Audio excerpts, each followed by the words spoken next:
অসম বাকী চাকৰি মোৰ ইউটিউব চেনেল আপোনাৰ সকলোকে আজি মই প্ৰথমবাৰৰ কাৰণে ইউটিউবৰ আনবক্সিং ভিডিঅ' লৈ আহিছোঁ আৰু ভিডিঅ'টো যদি ভাল পায় এটা লাইক কৰিব আৰু চেনেলটো যদি আপোনালোকে প্ৰথমবাৰ নতুনকৈ আহিছে তেতিয়াহ'লে চেনেলটো ছাবস্ক্ৰাইব কৰিবলৈ নাপাহৰিব আৰু আজি দেৰি নকৰি ভিডিঅ'টো আৰম্ভ কৰোঁ।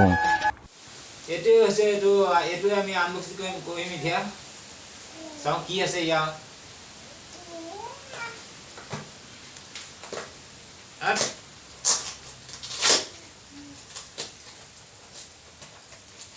এইটো দৰকাৰ নাই আৰু সেইকাৰণে পুৰা ফালি দিছে।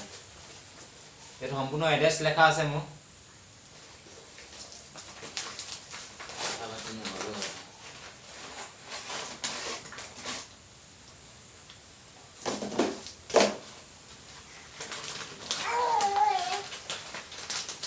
কিমান ধুনীয়া পেকেটিঙত আহিছে চাওক।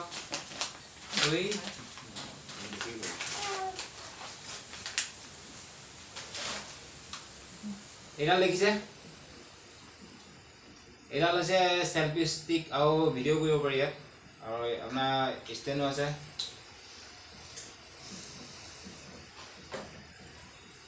দেখিছে ভালকৈ উঠি আছেনে? আৰু 360 এইটো ঘূৰাব পাৰে। এডাল হৈছে ষ্টেণ্ড কেমেৰা।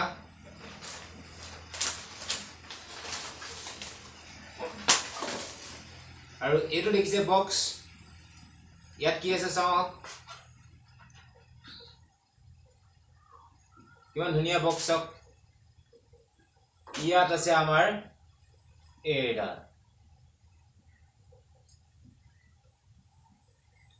এডাল মোবাইলত কানেক্ট কৰিব লাগে। তাৰপিছত এডাল ধুনীয়াকৈ আপোনাৰ ইয়াত এনেকৈ খুৱাই যাব। এইকেইটা হৈছে আজি আনবক্সিং কৰিলোঁ এইকেইটাকে। বৰ্তমান মই এইডালে ইউজ কৰি আছোঁ আৰু এইডালৰ এতিয়া আৱাজটো কেনেকুৱা লাগিছে আপোনালোকে জনাব। আৰু ষ্টেণ্ড মই সেইডালে লগাই লৈছোঁ। তাৰপৰা মানে আগতছে অকণমান ভাল আহিছে নাই সেইটো ক'ব আপোনালোকে। ইয়াত আপোনালোকৰ হাৱা চাৱা মানে যিটো বতাহ মাৰি থাকে ন তেনেকুৱা ইয়াত এইটো মানে হেৰি কৰি দিয়ে, বতাহটো নাহে, অকল ভইচটোহে আহে আপোনালোকৰ। আৰু আজিলৈ ভিডিঅ'টো ইমানতে সামৰণি মাৰিছোঁ। মই নতুন কাৰণে হয়তো মোৰ নাজানিব পাৰোঁ আৰু এইটো যদি আপোনালোকে ল'ব বিচাৰে মই ডিছক্ৰিপশ্যনত আপোনালোকৰ পূৰা ডিটেইলছটো দি দিম, আপোনালোকে ল'ব পাৰিব। ভিডিঅ'টো বেছি দীঘল নকৰোঁ, জানে মই নতুন হয়। আৰু যদি ভাল লাগে ভিডিঅ'টো লাইক কৰিব আৰু নতুনকৈ যদি আহিছে চেনেলটোলৈ ছাবস্ক্ৰাইব কৰিব। আজিলৈ ভিডিঅ'টো ইমানতে সামৰণি মাৰিছোঁ। জয় অসম, ধন্যবাদ।